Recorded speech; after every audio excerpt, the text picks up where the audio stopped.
I have this quote on my wall that says we have a strategic plan. It's called doing things. And this past week, though, it might as well have said, we kind of have a strategic plan. It's called doing a lot of things, but really the kids are going to throw all that out the window from time to time.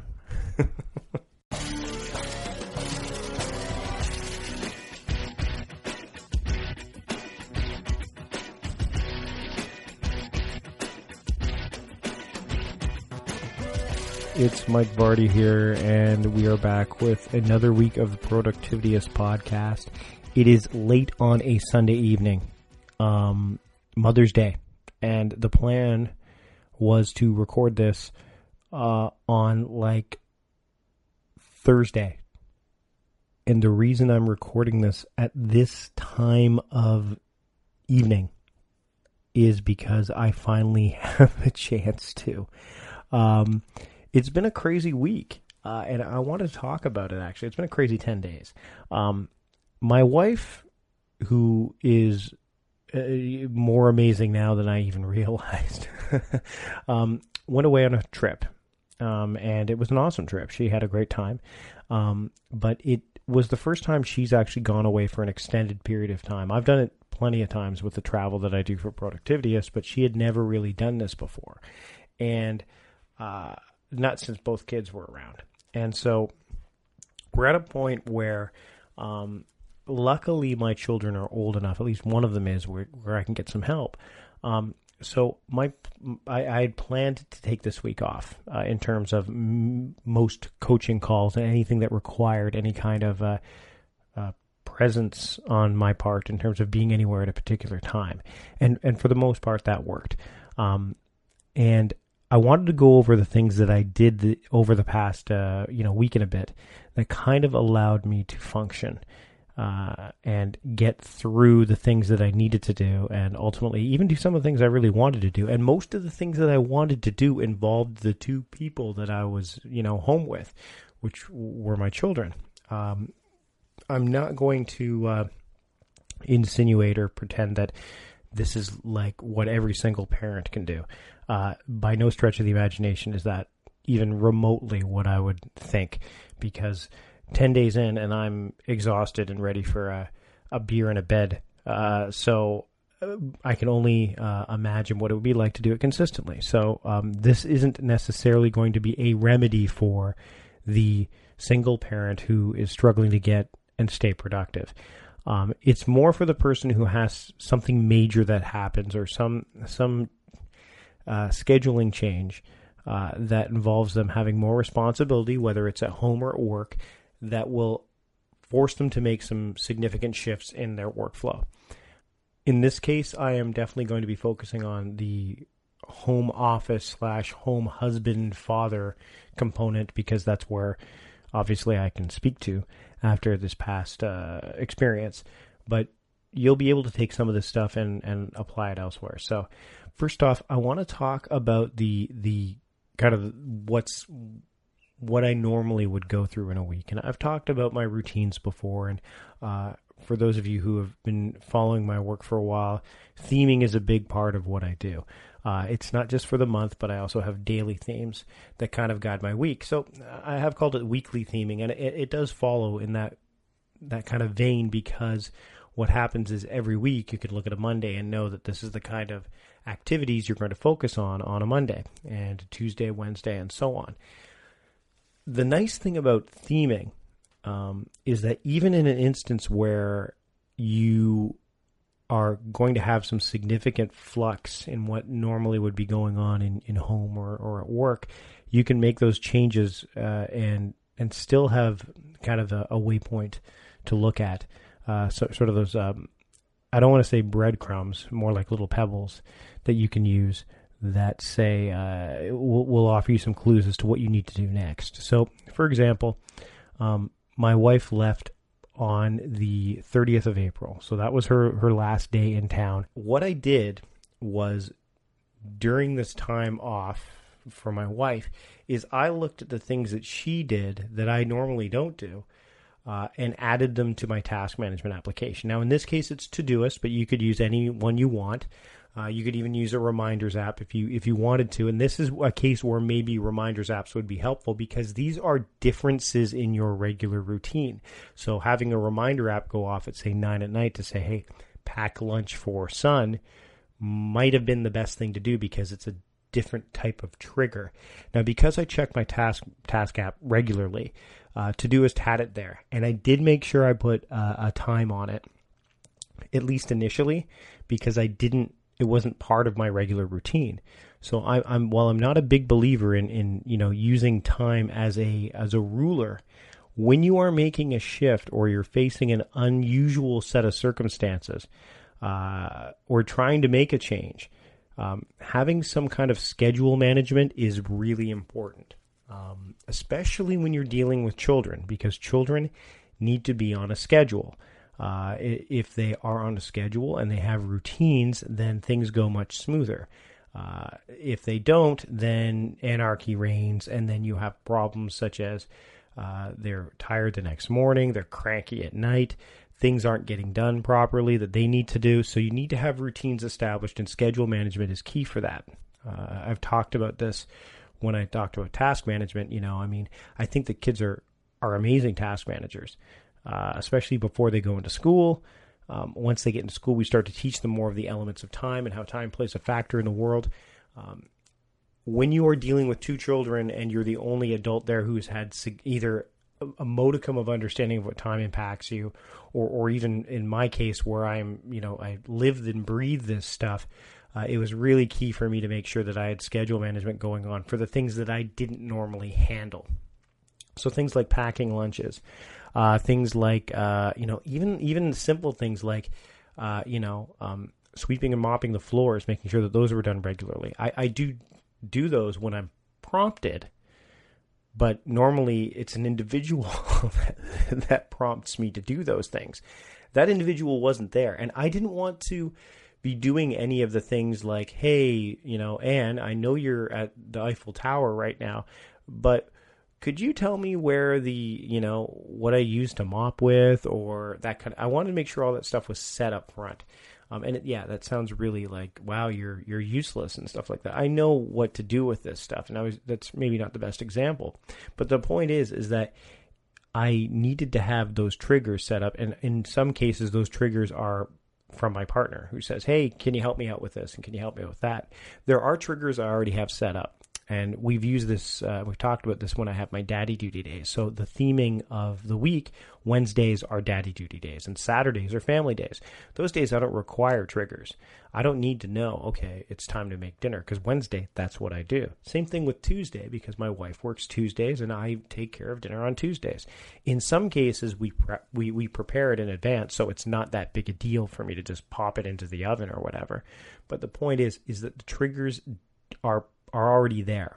So I had to add external triggers. I would highly recommend using a task app for this. Don't use your calendar. The only thing I would do with a calendar is, again, make sure that you've got those appointments covered that your children might need, like picking up your children. That's kind of time specific. So you're going to need to do that. With my son, I had to do that. They did not go in my calendar. They went into my alarm, so I had an alarm go off, and it would tell me when to go. I try to keep my calendar, as you all know, as free and clear as possible, and I didn't want to muddy it up too much. I didn't want to make that, because I knew that I had windows of opportunity to work on actual work stuff. So by adding those things to my calendar, I think it would have created a bit more anxiety for me. And I have to be honest, I was already facing a little bit more anxiety than I normally would. So again, I think the key here is to create those external triggers and make sure you do it and don't trust that you'll remember. The other great thing about putting these in there is that it's actually allowing me to be more aware of the things that not only that she does that I haven't been doing or don't always do, but also I can have her back if she doesn't do it, or I can say, I'll take care of that for you. So it gives me that future proofing, which I think is important no matter what you're doing. So whether you're dealing with, let's say you have a situation at work, and I have a couple of friends of mine who occasionally need to be the manager or the supervisor of their office or their place of employment. Well, when they have those responsibilities, there's going to be extra things thrust upon them. Well, rather than just deal with them as they come every single time, you create a task in your task app, or you have a checklist, let's say in Evernote, that gives you a list of responsibilities, and then you just would click on that task app link, which a lot of them do. So you can go to, let's say, Todoist. You say, hey, I'm in charge this week, so review supervisory checklist. And then you just click on the link, and it takes you to the Evernote checklist that has all the things you would need to do as a supervisor. So there's little ways that you can do this so that when the next time it comes along, right, you are going to be able to actually handle it, with a bit more effectiveness and probably more efficiency. Plus, you step up every single time. So if you are being asked, hey, don't forget to, no, I've got it. Whether it's your boss, your wife, whatever, or partner or whoever, you're going to be able to say that you have it. You've got it covered. And man, I have to say that by putting these things in my task app now, I know they're going to stay there. And in some cases, I'm not going to have to do them every single day or every single week. But by and large, I'm going to be more on top of them and at least more aware that they are happening around me, as opposed to, hey, I wonder how the floor gets swept every, 3 days, or, hey, I wonder how the garden gets watered every, couple of days. So I did create those triggers, and I think that that's really, really important. One thing you can do that I did again, the whole week, the whole 10 days that my wife was away, I kept my morning and evening routines solid. There were no changes to those. I woke up and what I do every morning. And before I went to bed, I did the same thing. And again, being the night owl, that was an adjustment too. I'll get to that in a moment. But again, journal entry, all that stuff, the 3 absolutes. And again, because my children were in bed by 9, I was able to get a little bit of work done in the evening, but I also, and this is where I'll get to the night owl early riser thing, I also had to contend with the fact that there was no Mike sleeping in until 8:30. And when I say sleeping in, for me, it's not really sleeping in, it's just sleeping until. I had to be up earlier because I had to make sure that, we were on the go and breakfast was happening and all that stuff. And so I had to make some adjustments there too, and that's a challenge. One of the tenets of the Way of the Productivityist Manifesto is don't fight your body clock. I had to make adjustments to my body clock for those 10 days. And so I made them, but I made them as minute as possible.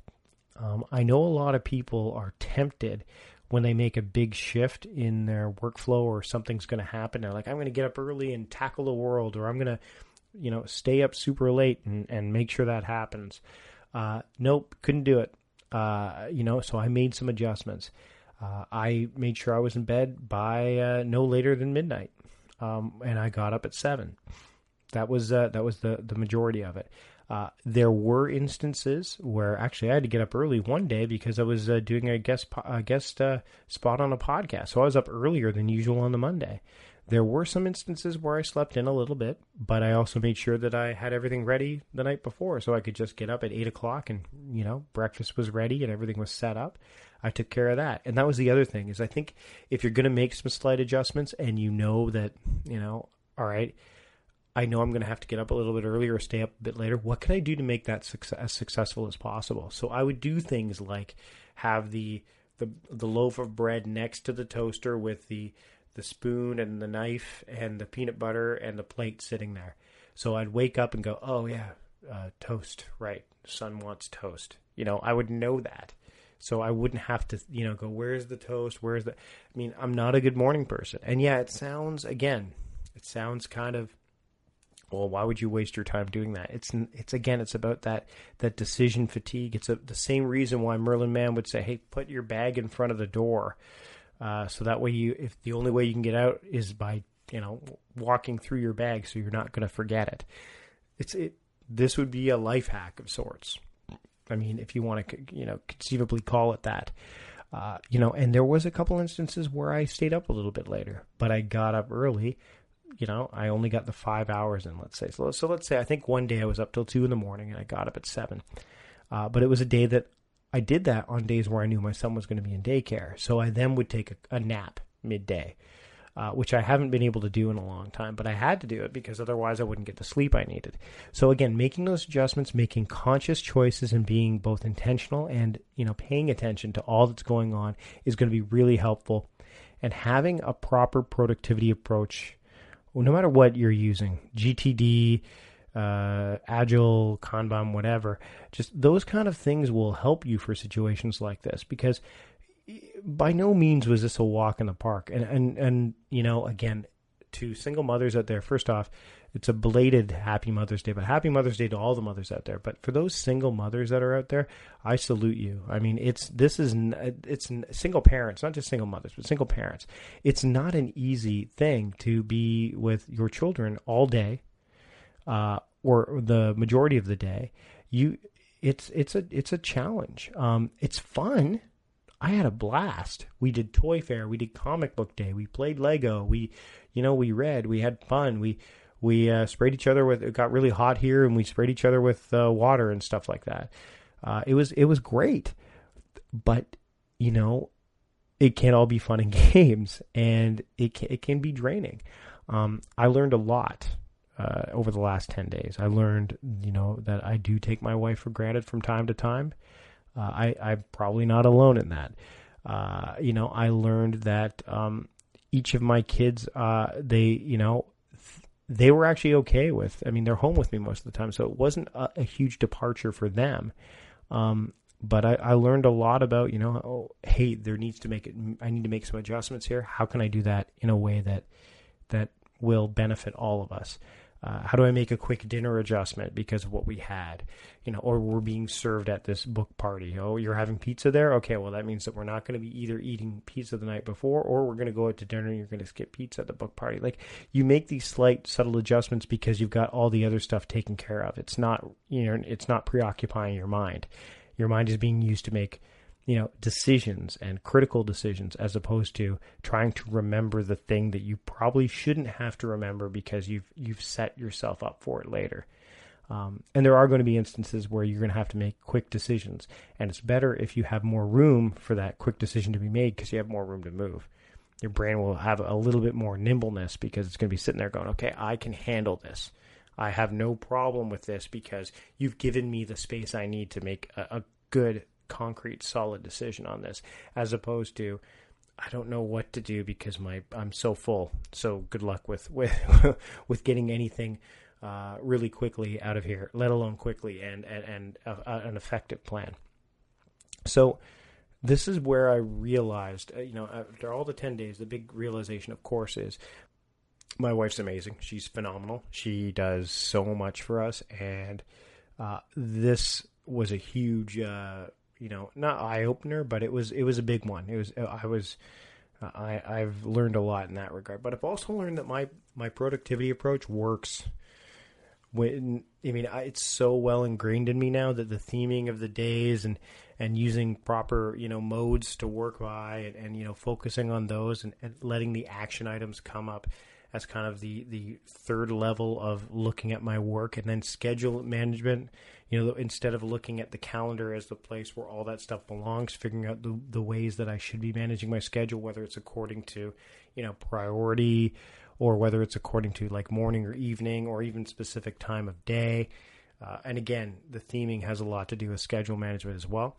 The approach works, and I trust it. And that's the thing. The thing that I now know is that whether it's work-related or life-related or home-related or family-related, I can trust the approach that I've built for myself because it didn't let me down. Even when it was tested, even when it was to the point where, okay, here's a headache, a debilitating headache, and it's gonna plague you for 2 days. How are you going to make it through? What are you going to get done? Are you going to be able to get the things done you need to get done? Are you going to be effective? Yes, and yes. Maybe not as much, but yes. Because I can make adjustments. I can take the other fork in the road. I can, hit the highway if I want or head down the scenic route. So that's all I have for this week on the podcast. I really wanted to get this out there because not only, maybe it's a love letter to my wife, I don't know. or love letter to parents who are, dealing with children that, and or people who are dealing with workflow changes and they're not quite sure how to manage it. I'm not saying that these are going to be the ideal solutions, and I'm not going to say that each of the themes match and all that stuff. But I know I've got some stuff out there that you'll be able to look at and read and kind of glean from that, as well as what I've said here, and hopefully that will help you with any of these life changes that can happen and help you get through them just a little bit better. Thanks again to everybody for listening. Thanks again to, of course, all of you Patreon supporters. I really appreciate it. We have new supporters coming up consistently. Actually, we have a new one that joined us, Robert Judd. Big shout out to Robert for jumping on the Patreon support list this week. Again, if you like the podcast, I would love to get comments on iTunes, Stitcher Radio, wherever you're going to leave your ratings and reviews. That'll only help people find the podcast. Again, if you're a Patreon supporter, you do get the full extended version of the podcast. If you support at the $5 level or above, you get it in advance. So as soon as it's ready to go, normally on Fridays. If you are a supporter at the any level of support, you will get the Patreon feed on the day that it is actually, released. So the Tuesday. So that's something to keep in mind. And there's lots of perks there. So you just go to go to patreon.com/productivityist, and you can lend your support there. If you're able to do anything monetarily, that would be great. Again, go to the blog, productivityist.com, and you can get all the fun stuff there. I just finished doing a newsletter series on why I've stopped using GTD, which was both refreshing and somewhat contentious for some people. There was a lot of people who were, saying, hey, I hear you about the leaving GTD behind, and others that were very much not wanting to hear it. So if you go to the blog, you'll actually see the series of newsletters. You can go to the newsletters and read it, and then also subscribe to the newsletters, because there's lots of cool exclusive and first-run content that you can get there. That's it for this week. Thanks again for listening, and keep moving things forward.